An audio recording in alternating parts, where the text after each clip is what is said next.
ആദം നബിയെയും തന്റെ പ്രിയപ്പെട്ട ഭാര്യയെയും അല്ലാഹു സ്വർഗ്ഗത്തിലേക്ക് കടത്തിവിടുന്ന സമയത്ത് അവരോട് അല്ലാഹു പറഞ്ഞത് എന്തെന്നറിയുമോ? ആദമേ, ഈ കാണുന്ന സ്വർഗ്ഗത്തിൽ കിടന്ന് എന്ത് വേണമെങ്കിലും തിന്നോ, എന്ത് വേണമെങ്കിലും കുടിച്ചോ, എന്ത് വേണമെങ്കിലും പ്രവർത്തിച്ചോ, നീയും നിന്റെ ഭാര്യയും ഈ സ്വർഗ്ഗം മുഴുവനും ആസ്വദിച്ചു കൊണ്ട് നടന്നോ. പക്ഷേ ലാ തഖറബാ ഹാദിഹി ശജറ, ആ കാണുന്ന ഒരേ ഒരു മരമുണ്ടല്ലോ ആദമേ, ഒരേ ഒരു മരമുണ്ടല്ലോ, അതിന്റെ അടുക്കൽ പോകല്ലേ, അതിന്റെ പഴങ്ങൾ മാത്രം നീ തിന്നല്ലേ. എന്റെ പ്രിയമുള്ളവരെ, അല്ലാഹു ആദം നബിയോടും ഹവ്വാ ബീവിയോടും പറഞ്ഞു കൊടുക്കുകയാ. എന്റെ പ്രിയമുള്ളവരെ, അവസാനം നമ്മുടെ വാപ്പയും ഉമ്മയും അല്ലാഹു കടിക്കരുതെന്ന് പറഞ്ഞ മരത്തിന്റെ ചുവട്ടിലേക്ക് കടന്നു ചെന്നിട്ടതിന്റെ പഴം കഴിച്ചപ്പോ അല്ലാഹു രണ്ടുപേരെയും സ്വർഗത്തിൽ നിന്ന് പുറത്താക്കുകയാ.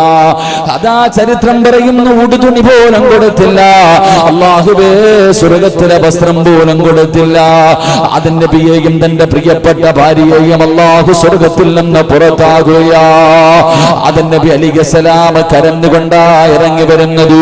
നിറകണ്ണുകളോട് പടച്ചവനെ ജനിച്ചു വളർന്ന തന്റെ കുടുംബ വീട്ടിലേക്ക് തിരിഞ്ഞു നോക്കിയിട്ട് പൊട്ടിക്കരഞ്ഞുകൊണ്ടാണ് ഇറങ്ങി വന്നതെന്ന് ചരിത്രം നമുക്ക് പഠിപ്പിക്കുമ്പോ, എന്റെ പ്രിയമുള്ളവരെ, ആദം നബി അതാ സ്വർഗത്തിൽ നിന്ന് ഇറങ്ങി വരുമ്പോ അവിടെ നിന്ന് തിരിഞ്ഞു നിന്ന് അല്ലാഹുവിനോട് ചോദിച്ചു, അല്ലാ,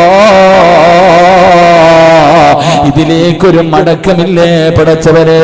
ഇനി എങ്ങനെയാ പടച്ചവന് ഈ സ്വർഗത്തിലേക്ക് മടങ്ങി വരുന്നത്? എങ്ങനെയാണ്? വല്ല വഴിയുമുണ്ടോ പടച്ചവന് എന്ന് പൊട്ടിക്കരന്നുകൊണ്ട് ആദം നബി അല്ലാഹുവിനോട് ചോദിച്ചു എന്ന് ചരിത്രം പഠിപ്പിക്കുമ്പോ, ഈ പാതിരാത്രി വഅലിന്റെ സദസ്സിൽ കടന്നു വന്ന പടച്ചവനെ, ഒരു മനുഷ്യന്റെയും മനസ്സിന്റെ ഉള്ളിൽ ആഗ്രഹം എന്തെന്നറിയുമോ? വഅല് കേൾക്കലല്ല, വഅല് പറയുന്നത്, ഈ പറയുന്ന എന്റെയും കേൾക്കുന്ന നിങ്ങളുടെയും ജീവിതത്തിൽ അഭിലാഷം എന്തെന്നറിയുമോ? നിസ്കരിച്ചാലും നോമ്പ് പിടിച്ചാലും ഖുർആൻ ഓതിയാലും ദിക്റുകൾ പറഞ്ഞാൽ, ഒരു രൂപ പാപപ്പെട്ടവന് കൊടുത്താൽ, ഒരു മണിക്കൂർ ഈ വഅലിന്റെ സദസ്സിലിരുന്നാൽ, ഇവിടെ ഇരിക്കുന്നതിന് പകരം ഞാനും നിങ്ങളും അല്ലാഹുവിനോട് ചോദിക്കുന്നത്, പടച്ച റബ്ബേ, സ്വർഗ്ഗം തരണേ അല്ലാ, ഇതിന് പകരം സ്വർഗ്ഗം തരണേ അല്ലാ. എന്റെ പ്രിയമുള്ളവരെ, ഞാനും നിങ്ങളും ഓരോ വഖത്ത് നമസ്കാരം കഴിയുമ്പോഴും അല്ലാഹുവിനോട് ദുആ ചെയ്യുന്നു, അല്ലാ, സ്വർഗ്ഗം തരണേ തമ്പുരാനെ, സ്വർഗ്ഗം തരണേ തമ്പുരാനെ. എല്ലാവരും സ്വർഗ്ഗത്തിലേക്ക് പോകാൻ പടച്ചവനോട് ദുആ ചെയ്യുമ്പോ, എന്റെ പ്രിയമുള്ള സഹോദരങ്ങളെ, അമലുകൾ കൊണ്ട് നമുക്കതിലേക്ക് കടക്കാൻ കഴിയില്ല. നമ്മുടെ സൽക്കർമ്മങ്ങൾ കൊണ്ട്, നമ്മുടെ അമലുകൾ കൊണ്ട്, എനിക്കോ നിങ്ങൾക്കോ നമ്മുടെ ജീവിതത്തിൽ ചെയ്തു വെച്ചിരിക്കുന്ന സൽക്കർമ്മം കൊണ്ട് അല്ലാഹുവിന്റെ സ്വർഗത്തിലേക്ക് കടന്നു പോകാൻ കഴിയുമെന്ന് പറയാൻ കഴിയുമോ? എന്റെ പ്രിയമുള്ളവരെ, ജീവിതത്തിൽ നിസ്കരിച്ച ഏതോ ഒരു വഖത്ത് നമസ്കാരം ഒരു 10 വയസ്സ് മുതൽ 50ഉം 60ഉം വയസ്സ് വരെ പ്രായമുള്ള വാപ്പമാരി സദസ്സിലിരിപ്പുണ്ടല്ലോ.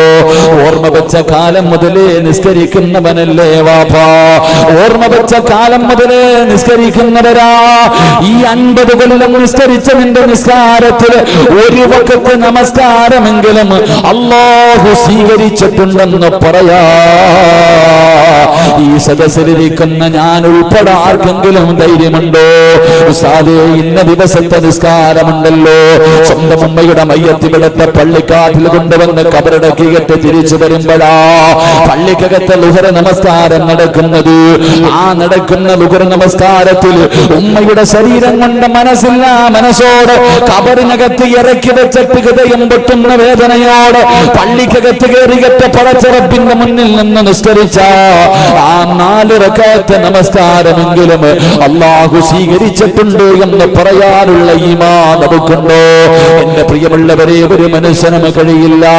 അതുകൊണ്ട് എന്റെ പ്രിയമുള്ളവരോട് പറയുകയാണ്, അമലുകൾ കൊണ്ട് നമുക്ക് സ്വർഗത്തിലെത്താൻ ചിലപ്പോൾ കഴിയില്ല. സൽക്കർമ്മങ്ങൾ കൊണ്ട് സ്വർഗത്തിലെത്താൻ നമുക്ക് കഴിയില്ല. അല്ലാഹു നമുക്ക് ഈമാൻ നൽകി അനുഗ്രഹിക്കുമാറാകട്ടെ. അല്ലാഹു നമുക്ക് ഈമാൻ നൽകി അനുഗ്രഹിക്കുമാറാകട്ടെ. ജീവിതത്തിൽ നിസ്കരിച്ച ഏതെങ്കിലും ഒരു വഖത്ത് അല്ലാഹു സ്വീകരിച്ചെന്ന് പറയാനുള്ള ഈമാൻ നമുക്ക് ആർക്കെങ്കിലും ഉണ്ടോ? ഉണ്ടോ മനുഷ്യന്മാരെ? അല്ലാഹു സ്വീകരിച്ചിട്ടുണ്ടെന്ന് പറയാനുള്ള ധൈര്യം ഉണ്ടോ ആർക്കെങ്കിലും? ഉസ്താദെ, ഇന്ന ദിവസം ഞാൻ നിസ്കരിച്ച ഒരു വഖത്ത് അല്ലാഹു സ്വീകരിച്ചിട്ടുണ്ടെന്ന് പറയാൻ നമ്മളെ കൊണ്ടൊന്നും കഴിയില്ല. കാരണം കഴിയില്ല മനുഷ്യന്മാരെ. നമ്മുടെ നിയ്യത്ത് എന്താന്ന് അല്ലാഹുവിനെ അറിയും. എന്റെ പ്രിയമുള്ള സഹോദരങ്ങളെ, ഈ സദസ്സിൽ ഇരുന്നു കൊണ്ട് ഞാൻ സുബ്ഹാനല്ലാഹ് എന്ന് പറഞ്ഞാൽ ഇത് അള്ളാഹുവിന്റെ മുന്നിലെത്തണമെങ്കിൽ 7 കവാടങ്ങളിലും ഓരോ മലക്കുണ്ട്. അവരങ്ങോട്ട് ഈ സുബ്ഹാനല്ലാഹ് അവിടെ ചെല്ലുമ്പോൾ ടെസ്റ്റ് ചെയ്യും. ഒരു കവാടത്തിൽ നിന്ന് ടെസ്റ്റ് ചെയ്യും. വിജയിച്ച 2, 3, 4, 5, 6, 7 ആകാശത്തിലും മലക്കുകൾ ടെസ്റ്റ് ചെയ്തിട്ട് പിന്നെ 2 പ്രാവശ്യം വീണ്ടും 2 മലക്കുകൾ ടെസ്റ്റ് ചെയ്യും.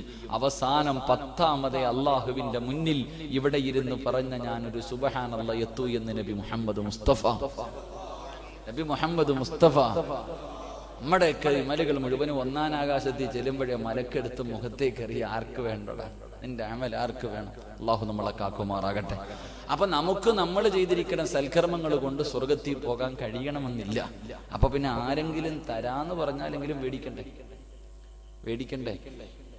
എന്ത് പെണ്ണുമ്പിള്ള എടുത്ത് പിണങ്ങിയിരിക്കണവരിക്കണത്? ഒരു മനുഷ്യൻ പറയാ സ്വർഗം ഞാൻ തരാന്ന് പറഞ്ഞാ വേടിക്കണോ ഇല്ലേ? നേരെ ഇരുന്ന് എല്ലാരും നേരെ ഇരുന്ന്. ഇതിലെ ഗർഭിണി പെണ്ണ് പ്രസവിക്കാതിരിക്കണവരിയ്ക്കുന്നത് നേരെ ഇരിക്കുക. ഇത് കണ്ടാൽ തന്നെ സ്വർഗം പറയാൻ തോന്നില്ല. ഒരാള് പറയാ ഞാൻ സ്വർഗം തരാം, നിന്നെ ഞാൻ സ്വർഗത്തിൽ കൊണ്ടുപോകാമെന്ന് പറഞ്ഞാ അപ്പൊ വേടിക്കാനുള്ള മനസ്സെങ്കിലും കാണിക്കണ്ടേ? അള്ളാഹു നമുക്ക് ഈമാൻ നൽകി നിഗ്രഹിക്ക് പറയട്ടെ. ആരാ നമുക്ക് സ്വർഗം തരാമെന്ന് പറഞ്ഞ്? ആരാ സ്വർഗം തരാമെന്ന് പറഞ്ഞ്? മഹാനായ നബി മുഹമ്മദ് മുസ്തഫ സല്ലല്ലാഹു അലൈഹി വസല്ലമ തങ്ങൾ പറയുകയാണ്, അള്ളാഹുവിന്റെ പ്രവാചകൻ പറയുന്നു, ആർക്കാ സ്വർഗം വേണ്ടത്? നിങ്ങളിൽ ആർക്കാണ് സ്വർഗം വേണ്ടത്? സ്വർഗം ഞാൻ തരാമെന്ന് നബി മുഹമ്മദ് മുസ്തഫ സല്ലല്ലാഹു അലൈഹി വസല്ലമ തങ്ങൾ പറഞ്ഞു തരുമ്പോ, എന്റെ പ്രിയമുള്ളവരെ, സ്വർഗത്തിലേക്ക് പോകാനുള്ള ഒരു എളുപ്പവഴി ഞാൻ പറഞ്ഞു തരാ. നമ്മുടെ തറവാട്ടിലേക്ക് കടന്നു പോകാ. അള്ളാഹുവിന്റെ പ്രവാചകൻ ഒരു വഴി പറഞ്ഞു തരികയാ. എന്റെ പ്രിയമുള്ളവരെ, 1400 വർഷങ്ങൾക്ക് മുമ്പ് അള്ളാഹുവിന്റെ പ്രവാചകൻ സല്ലല്ലാഹു അലൈഹി വസല്ലമ തങ്ങൾ പാതിരാത്രിയിൽ ഈന്തപ്പന പോലകൾ കൊണ്ട് നെയ്തിരിക്കുന്നതിന്റെ കുടിലിനകത്ത് കിടന്ന് ഉറങ്ങുകയാണ്. അള്ളാഹുവിന്റെ പ്രവാചകനതാ അള്ളാഹുവേ തഹജ്ജുദിന്റെ സമയമെത്തിയപ്പോ രാത്രി നിസ്കരിക്കുന്നതിന് വേണ്ടി അള്ളാഹുവിന്റെ റസൂൽ ഉറക്കത്തിൽ നിന്ന് ഉണരുകയാണ്. പ്രവാചകൻ പടച്ചവനെ വീടിന്റെ വെളിയിലേക്ക് ഇറങ്ങുകയാ. ഉളുവെടുക്കുന്നതിന് വേണ്ടി വീടിന്റെ വെളിയിലേക്ക് ഇറങ്ങുകയാ. അല്ലാഹുവേ, വല്ലാത്ത തണുപ്പാണ്. ശരീരം അല്ലാഹുവേ വിറക്കുകയാണ്. അല്ലാഹുവിന്റെ പ്രവാചകന്റെ മനസ്സിലൊരു ചിന്ത വന്നു, പച്ചവെള്ളത്തിൽ ഒതുവെടുക്കാൻ കഴിയില്ലല്ലോ പടച്ചവരെ, വല്ലാത്ത തണുപ്പാണല്ലോ. അല്പം ചൂടുവെള്ളം കിട്ടിയിരുന്നെങ്കിൽ ആ ചൂടുവെള്ളത്തിൽ ഒതുവെടുത്തിട്ട് നിസ്കരിക്കാമായിരുന്നല്ല പടച്ചവരെ. അല്പം ചൂടുവെള്ളം കിട്ടിയിരുന്നെങ്കിൽ സന്തോഷമാകുമല്ലോ. അല്ലാഹുവിന്റെ പ്രവാചകന്റെ മനസ്സിന്റെ ഉള്ളിലേക്ക് ഒരു ചിന്ത കടന്നു വരുമ്പോ അതാ ഒരു സഹാബി കടന്നു വരികയാ. അല്ലാഹുവിന്റെ പ്രവാചകന്റെ കുടിലിന്റെ മുന്നിൽ പാതിരാത്രി ഒരു ചെറുപ്പക്കാരെ കടന്നു വന്നിട്ട് പറയുന്നു, യാ റസൂലല്ലാഹ്, അല്ലാഹുവിന്റെ നബിയേ, ഇതാ നബിയേ ചൂടുവെള്ളം. ഒരു പാത്രത്തില് പാതിരാത്രി ചൂടുവെള്ളം കൊണ്ട് വന്നിട്ട് റസൂലുള്ളാഹിയുടെ മുന്നിലേക്ക് നീട്ടുകയാണ്. അല്ലാഹുവിന്റെ പ്രവാചകൻ ആ ചെറുപ്പക്കാരന്റെ മുഖത്തേക്ക് നോക്കുകയാ. അല്ലാഹുവിന്റെ റസൂലിന്റെ കണ്ണ് നിറഞ്ഞു പോയി. അല്ലാഹുവേ, എന്നോടെന്ത് സ്നേഹമാ അല്ലാഹ്, ഈ ചെറുപ്പക്കാരന് എന്നോടെന്ത് സ്നേഹമാണ്. ഈ തണുപ്പുള്ള രാത്രിയിൽ ഈ മക്കാര് മുഴുവനും കടന്നുറങ്ങുമ്പോ, ഈ നാട്ടുകാര് മുഴുവനും കടന്നുറങ്ങുമ്പോ എന്നെയും കാത്തു വെള്ളവും കൊണ്ട് വീടിന്റെ വെളിയിൽ കാത്തു നിന്ന ചെറുപ്പക്കാരൻ ഇവൻ എന്ത് കൊടുക്കാനാ പടച്ചവരെ? ഈ സ്നേഹത്തിന് എന്താണ് ഞാൻ പകരം കൊടുക്കേണ്ടത്? അല്ലാഹുവിന്റെ പ്രവാചകൻ സല്ലല്ലാഹു അലൈഹി വസല്ലമ തങ്ങൾ ആ ചെറുപ്പക്കാരൻ അടുത്തേക്ക് വിളിക്കുകയാ. ആരെന്നറിയുമോ? മഹാനായ റബീഅ റളിയല്ലാഹു തആല അൻഹു. മഹാനായ റബീഅ റളിയല്ലാഹു തആല അൻഹു അല്ലാഹുവിന്റെ പ്രവാചകൻ അടുത്തേക്ക് വിളിക്കുകയാണ്. അള്ളാന്റെ റസൂൽ അടുത്തേക്ക് വിളിച്ചു. എന്നിട്ട് പറഞ്ഞു, റബിയ, എന്ത് വേണമെങ്കിലും ചോദിക്കടാ പൊന്നുമോനെ, ഇന്ന് നീ എന്ത് ചോദിച്ചാലും നിനക്ക് ഞാൻ തരാ. നിനക്കെന്തേ വേണ്ടത്? നിനക്കെന്തേ വേണ്ടത്? ഇന്നെന്നോട് എന്ത് ചോദിച്ചാലും തരാമെന്ന് പറയുമ്പോ മഹാനായ റബിയ റളിയല്ലാഹു തആല അൻഹു അല്ലാഹുവിന്റെ റസൂലിനോട് പറയുകയാ, എന്തേ ചോദിച്ചതെന്നറിയുമോ? എന്തേ ചോദിച്ചതെന്നറിയുമോ? അല്ലാഹുവിന്റെ റസൂലിനോട് ചോദിക്കുന്നു, യാ റസൂലല്ലാഹ്, എനിക്ക് സ്വർഗം വേണം നബിയേ, എനിക്ക് സ്വർഗം വേണം നബിയേ. നാളെ അങ്ങയുടെ കൂടെ, നാളെ പടച്ചവന്റെ അനുഗ്രഹങ്ങൾ കൊണ്ട് നിറച്ച സ്വർഗത്തിൽ അങ്ങയുടെ കൂടെ എനിക്ക് നടക്കണം നബിയേ, എന്നെ കൂടെ സ്വർഗത്തിൽ കൊണ്ടുപോകണേ നബിയേ. അല്ലാഹുവിന്റെ പ്രവാചകനോട് ചോദിക്കുകയാ. ആരാ ചോദിച്ചതെന്നറിയുമോ? ആരാണ് റബി എന്നറിയുമോ? മസ്ജിദ് നബവിയുടെ വെളിയിൽ കിടക്കുന്ന സഹാബിയാ. ധരിക്കാൻ ഒരു ജോഡി വസ്ത്രമല്ലാതെ മറ്റൊരു ജോഡി വസ്ത്രമില്ല. പടച്ചറപ്പ്, ആരെങ്കിലും ഒരു ദിവസത്തിൽ അല്ലാഹുവേ 3 നേരം പോയിട്ട് 1 നേരം പോലും ഭക്ഷണം കഴിക്കാറില്ലാത്തവരാ. ആരെങ്കിലും എന്തെങ്കിലും കൊണ്ടുവന്ന് കൊടുത്താലോ, ഏതെങ്കിലും ഒരു സഹാബി ഭക്ഷണം കൊണ്ട് കൊടുത്താലേ തിന്നാനുള്ളൂ. ഈ സഹാബിയോട് അല്ലാഹുവിന്റെ റസൂൽ ചോദിച്ചു, എന്ത് വേണമെങ്കിലും ചോദിച്ചോ. അവിടെ നിന്ന് പറയുന്നു, നബിയേ, എനിക്ക് പണം വേണ്ട നബിയേ, എനിക്ക് അധികാരം വേണ്ട നബിയേ, എനിക്ക് ഭക്ഷണം വേണ്ട നബിയേ, എനിക്ക് കേറി കിടക്കാൻ വീട് വേണ്ട നബിയേ, എനിക്കെന്തേ വേണ്ടതെന്നറിയുമോ? യാ റസൂലല്ലാഹ്, എനിക്ക് സ്വർഗം വേണം നബിയേ, എനിക്ക് സ്വർഗം വേണം നബിയേ. അല്ലാഹുവിന്റെ പ്രവാചകൻ എന്തും കൊടുക്കാമെന്ന് പറഞ്ഞതാണ്. എന്ത് ചോദിച്ചാലും കൊടുക്കാമെന്ന് പറഞ്ഞ പ്രവാചകൻ അവിടെ നിന്ന് പറഞ്ഞു, റബിയ, സ്വർഗം ഞാൻ നിനക്ക് തരാ റബിയ, സ്വർഗം നിനക്ക് ഞാൻ തരാ റബിയ. പക്ഷേ നീ എന്നെ ഒന്ന് സഹായിക്കണേ, നീ എന്നെ ഒന്ന് സഹായിക്കണേ. റബിയ റളിയല്ലാഹു തആല അൻഹു ചോദിച്ചു, എങ്ങനെയാണ് നബിയേ? അല്ലാഹുവിന്റെ റസൂൽ പറയുകയാണ്, ഇൽമനുലി സിത്തം മിൻ അൻഫുസികും അൽമനു ലകുമുൽ ജന്നാ ഖാല നബിയുനാ റസൂലുള്ളാഹി സ്വല്ലല്ലാഹു അലൈഹി. പാതിരാത്രി അല്ലാഹുവിന്റെ റസൂൽ ഉദുവെടുക്കാൻ വീടിന്റെ വെളിയിൽ ഇറങ്ങിയപ്പോ ആ തണുപ്പുള്ള രാത്രിയിൽ കയ്യിൽ വെള്ളവും വെച്ചുകൊണ്ട് ഒരു അനുചരൻ നിൽക്കുക, ഒരു ചെറുപ്പക്കാരൻ. റസൂലുള്ളാഹിക്ക് വല്ലാത്ത സങ്കടം തോന്നി. പ്രശ്നം എന്ത് സ്നേഹമല്ല, എന്നോട് എന്ത് സ്നേഹമായി ചെറുപ്പക്കാരൻ. മോനെ എന്ത് വേണമല്ല ചോദിച്ചു, എന്ത് വേണമെങ്കിലും ചോദിക്കു തരാം. അങ്ങനെ ചില അവസരങ്ങളുണ്ട്. അല്ലാഹുവിന്റെ റസൂൽ ചോദിച്ചപ്പോ പറഞ്ഞു, നബിയേ, എനിക്കൊന്നും വേണ്ട, സ്വർഗം മതി. നാളെ ഇതുപോലെ സ്വർഗത്തിൽ നിൽക്കണം നബി, ഇതുപോലെ അടുത്ത് നാളെ സ്വർഗത്തിൽ എനിക്ക് സ്വർഗം വേണം. റസൂലുള്ളാഹി പറഞ്ഞു, ഞാൻ തരാം, എന്നെ സഹായിച്ചാൽ നിനക്ക് സ്വർഗം തരാമെന്ന് നബി മുഹമ്മദ് മുസ്തഫ. നബി മുഹമ്മദ് മുസ്തഫ. അതുകൊണ്ട് ആർക്കെങ്കിലും സ്വർഗം വേണോ? ആർക്കെങ്കിലും സ്വർഗം വേണോ? 6 കാര്യങ്ങൾ ആരെങ്കിലും സൂക്ഷിച്ച അവന് സ്വർഗം അല്ലാഹുവിന്റെ റസൂൽ തരുമെന്ന് നബിയുനാ റസൂലുള്ളാഹി. അല്ലാഹു നമുക്കത് വാങ്ങാൻ ഭാഗ്യം നൽകി അനുഗ്രഹിക്കുമാറാകും. ഒന്ന് പരിശ്രമിച്ചൂടെ? ഒന്ന് പരിശ്രമിച്ചൂടെ മനുഷ്യന്മാരെ? 6 കാര്യം ഞാൻ പറഞ്ഞു തരാം. നിസ്സാരമായി തലകുത്തി മറിയേണ്ട കാര്യമൊന്നുമില്ല. നമ്മൾ നിസ്സാരമായി തെള്ളിക്കളയുന്ന ചില കാര്യങ്ങളൊന്ന് സൂക്ഷിച്ചാൽ മതി. ഇൻഷാ അല്ലാഹ് സൂക്ഷിച്ചൂടെ? സൂക്ഷിച്ചൂടെ? അയ്യോ, സൂക്ഷിച്ചൂടെ? ഒന്ന് പറ മനുഷ്യന്മാരെ, ഇൻഷാ അല്ലാഹ് ഉറക്കെ പറ. അല്ലാഹുവേ, ഈ സദസ്സിലിരുന്ന് കൊണ്ട് ഉറക്ക ഇൻഷാ അല്ലാഹ് പറയുന്നവർക്ക് മരിക്കാൻ കിടക്കുന്ന സമയത്ത് ഇതേ ശബ്ദത്തിൽ ലാ ഇലാഹ ഇല്ലല്ലാഹ് പറയാൻ ഭാഗ്യം കൊടുക്കണേ പടച്ചവൻ. ഇനി പറ ഇൻഷാ അല്ലാഹ്. പോരാ, അല്ലാഹു നമുക്ക് നല്ല മരണം നൽകി അനുഗ്രഹിക്കുമാറാകും. മരണമെത്തി എന്ന് മനസ്സിലാക്കി മരണത്തിന് വേണ്ടി തയ്യാറെടുത്ത് ഒരുങ്ങിയിരുന്ന് മരിക്കാൻ അല്ലാഹു ഭാഗ്യം നൽകി അനുഗ്രഹിക്കും. അങ്ങനെ അറിയാൻ പറ്റും? അങ്ങനെ അറിയാൻ പറ്റും? ഒരു മനുഷ്യന്റെ മരണം അടുത്തു എന്നറിയാൻ കഴിയോ? ഇങ്ങോട്ട് നോക്ക്, ഇങ്ങോട്ട് നോക്ക് മനുഷ്യന്മാർ. ഒരു മനുഷ്യന്റെ മരണം അടുത്തു എന്ന് അറിയാൻ കഴിയും? കഴിയുമോ? ഇല്ലേ? നിങ്ങളോടാ ചോദ്യം. നിങ്ങൾ ഇരിപ്പ് വേണ്ട, ഞാനെന്തോ. നിങ്ങൾക്കൊക്കെ പള്ളിക്കുഴിയിൽ പോകാൻ സമയമായോ ഇല്ലയോ എന്നറിയാൻ വല്ല വഴിയുണ്ടോ? ഉണ്ടെങ്കിൽ ഉണ്ടെന്ന് പറ, ഇല്ലെങ്കിൽ എന്ന് പറ. ഉണ്ടോ ഇല്ലേ? ഇല്ല എന്ന അഭിപ്രായമുള്ളവരെന്ന് കൈവക്കില്ലേ? ഉണ്ടെന്ന അഭിപ്രായമുള്ളവർ കൈവക്കില്ലേ? എന്താ ഒന്നില്ലേ? രണ്ടിന്റെ ഇടയിലൊരു വിഭാഗം. എന്താ ഉണ്ടില്ലാത്ത വിഭാഗമില്ല.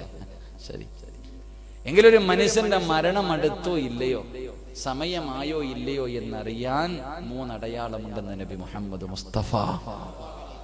എനിക്കും നിങ്ങൾക്കും പള്ളിക്കുഴിയിൽ പോകാൻ സമയമായോ എന്നറിയാൻ 3 അടയാളമുണ്ട്. അള്ളാഹു പഠിക്കാൻ ഭാഗ്യം നൽകി അനുഗ്രഹിക്കുമാറാകട്ടെ. കേൾക്കണോ?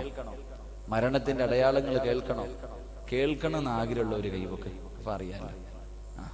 കൈ പൊക്കണ്ടടാ അനിയ. അസ്രായേൽ വീടിന്റെ മുന്നിൽ വന്നിട്ട് ചോദിക്കും, മോനെ റൂഹ് പിടിക്കാൻ വന്നതാ, പേടിയാണോ? അതേ അസ്രായേലെ പേടിയാ. തിരിച്ചു പോകോ? ഒരൊറ്റ സെക്കൻഡ് അങ്ങോട്ടില്ല ഇങ്ങോട്ടില്ല. ടൈമിംഗ് എന്ന് പറഞ്ഞ ടൈമിംഗാ. അള്ളാഹു നമുക്ക് ഈമാൻ നൽകി അനുഗ്രഹിക്കുമാറാകട്ടെ. എന്റെ പ്രിയമുള്ളവരെ, അല്ലാഹുവേ പടച്ചവനെ, ഒന്നാമത്തെ അടയാളം എന്തെന്നറിയുമോ? മഹാനായ യഅ്കൂബ് നബി അലൈഹിസ്സലാം, യഅ്കൂബ് നബി ഇസ്രായേലിന് പറഞ്ഞു കൊടുത്ത അടയാളമാണ്. അല്ലാഹുവിന്റെ പ്രവാചകൻ അവിടുന്ന് വിശദീകരിച്ചു തരികയാ. അതുകൊണ്ട് ഈ വഅദ് കേൾക്കാമെന്ന ഓരോ ആണുങ്ങളും ഓരോ പെണ്ണുങ്ങളും പടച്ചവനെ ഇന്ന് വഅദ് കഴിഞ്ഞ് വീട്ടിലേക്ക് കടന്നു ചെല്ലണേ. ഇന്ന് പ്രഭാഷണം കഴിഞ്ഞ് വീട്ടിലേക്ക് കടന്നു ചെന്നു. വീട് തുറന്നിട്ട് നേരെ നീ കണ്ണാടിയുടെ മുന്നിലേക്ക് പോയി നിൽക്കണേ. അല്ലാഹുവിന്റെ പ്രവാചകൻ പറയുകയാ, എല്ലാവരും കണ്ണാടിയുടെ മുന്നിൽ പോയി നിന്നു. തലയിലിട്ടിരിക്കുന്ന കർച്ചീഫ് ഒന്ന് മാറ്റണേ, തലയിലിട്ടിരിക്കുന്ന തൊപ്പിയൊന്ന് അഴിക്കണേ, തലയിലിട്ടിരിക്കുന്ന ഷാളൊന്ന് മാറ്റണേ. എന്നിട്ട് കണ്ണാടിയിലേക്ക് നിന്റെ മുഖം നല്ലതുപോലെ നോക്കണേ. ബയാലു ശൈരിക ബഅദ സവാദിഹി, നിന്റെ തലയിലെയും താടിയിലെയും കറുത്ത രോമങ്ങൾക്കിടയിൽ എവിടെയെങ്ങാണ് ഒരു വെളുത്ത രോമം കണ്ട പോകാ സമയമായെന്ന് നബി മുഹമ്മദ് മുസ്തഫ. തലയിലെയും താടിയിലെയും രോമത്തെ ഒന്ന് നോക്കണം. ഈ കറുത്ത രോമങ്ങൾക്കിടയിൽ എവിടെയെങ്കിലും ഒരു വെളുത്തത് കണ്ടാ വാപ്പച്ചി സമയമായി, തയ്യാറെടുത്തോ എന്ന് നബി മുഹമ്മദ് മുസ്തഫ. മുടി നരയ്ക്കുന്നത് മരണത്തിന്റെ അടയാളം. മുടി നരയ്ക്കുന്നത് അല്ലേ? മുടി നരച്ചു കഴിയുമ്പോ ഭാര്യ പറയും, പിഴുത് കളഞ്ഞേക്ക, വെട്ടണ്ട, പിഴുത് കളയ. മറ്റു ചിലര് കളറടിക്ക, പിന്നെ ചിലര് ക്ലീൻ ഷേവാ. കാരണം എന്തേ? കിളവാന്ന് വിളിക്കൂലേ? ക്ലീൻ ഷേവ് ചെയ്തിട്ട് നടക്കുന്നവർ അള്ളാഹു നമുക്ക് ഈമാൻ നൽകി അനുഗ്രഹിക്കുമാറാകട്ടെ. അപ്പൊ മുടി നരയ്ക്കുന്നത് മരണത്തിന്റെ അടയാളം. 2, ഉസ്താദേ എന്റെ മുടിയൊന്നും നരച്ചിട്ടില്ല എന്ന് സന്തോഷിക്കുന്നവനെ 2 നിത്യമായിട്ടുള്ള രോഗങ്ങൾ അല്ലേ? രോഗങ്ങളില്ലാത്ത ആരെങ്കിലും ഉണ്ടോ? പ്രഷറും ഷുഗറും കൊളസ്ട്രോളും തൈറോയിഡും BP ഇങ്ങനെ എണ്ണാനാണെങ്കിൽ എണ്ണാൻ മാത്രമേ ഉള്ളൂ. നിത്യമായിട്ടുള്ള രോഗങ്ങൾ. രാത്രി ചോറ് കഴിക്കുന്നതിന് മുമ്പ് കുറച്ച്, ചോറ് തിന്നതിന് ശേഷം കുറച്ച്, ഇങ്ങനെ കയ്യിലിട്ടിട്ട് തിന്ന, അത് മരണത്തിന്റെ അടയാളം. അള്ളാഹു നമുക്ക് ഈമാൻ നൽകി അനുഗ്രഹിക്കുമാറാകട്ടെ. 3 പഴയതുപോലെ ഓടാനും ചാടാനും ഒന്നും വയ്യ, എല്ലായിടത്തും വേദന, ജോയിന്റുകൾക്കൊക്കെ വേദന. പള്ളിയിൽ പോയിട്ട് കസേരയിലായിരുന്നു നിസ്കരിക്കണ, സുജൂദ് ചെയ്യാൻ വയ്യ ഉസ്താദേ അല്ലേ? അല്ലാഹുവേ, നെഞ്ച് വിരിച്ച് നടന്ന മനുഷ്യനായി ഇപ്പൊ ഇങ്ങനെ കുനിഞ്ഞു തുടങ്ങി, കൂനു വന്നു തുടങ്ങി, തൊലിയൊക്കെ ചുളുങ്ങി തുടങ്ങി. ഇത് മരണത്തിന്റെ അടയാളമാണെന്ന് നബിയിന റസൂലുള്ളാഹി. അപ്പൊ ഈ സദസ്സിലിരിക്കുന്ന ഞാൻ ഉൾപ്പെടെ, ഞാൻ എന്നും നിന്നാ വഴുതു പറയണേ, ഇന്നിരുന്ന് കാലിനൊക്കെ വല്ലാത്ത വേദന. അപ്പൊ ഈ സദസ്സിലിരിക്കുന്ന ഞാൻ ഉൾപ്പെടെ നമ്മളിൽ 98% ആൾക്കാർക്കും ഈ പറഞ്ഞ 3 അടയാളത്തിൽ ഒരെണ്ണമെങ്കിലും വന്നിട്ടുണ്ട്. നന്നാകാൻ അള്ളാഹു ഭാഗ്യം നൽകി അനുഗ്രഹിക്കുമാറാകട്ടെ. അള്ളാഹു നന്നാകാൻ ഭാഗ്യം നൽകി അനുഗ്രഹിക്കും. ചില ചെറുപ്പക്കാർ അവിടെ ഇവിടെയൊക്കെ ഇരുന്ന് ചിരിക്കണം, 3 ഇല്ല ഉസ്താദ്, എനിക്ക് 3 ഇല്ല. മോനെ, ചിലപ്പോ ഇത് 3 വേണ്ടടാ, ഒറ്റയടിക്ക് പൊക്കളയും. ചിലപ്പോ ഈ 3 വേണ്ട, മുടിയും നരക്കണ്ട, രോഗവും വേണ്ട, വേദനയും വേണ്ട. രാവിലെ വാപ്പാനോട് സലാം പറഞ്ഞിട്ട് ഇറങ്ങിയതാ, വെട്ടി കീറി വെള്ള തുണിയിൽ പൊതിഞ്ഞ് വീടിന്റെ മുന്നിൽ കൊണ്ടുവെക്കും. അള്ളാഹു അങ്ങനെയുള്ള മരണത്തെ തൊട്ട് കാക്കുമാറാകട്ടെ. അതുകൊണ്ട് സ്വർഗത്തിലേക്ക്, തറവാട്ടിലേക്ക് മടങ്ങും പോകാനുള്ള ഒരു എളുപ്പവഴി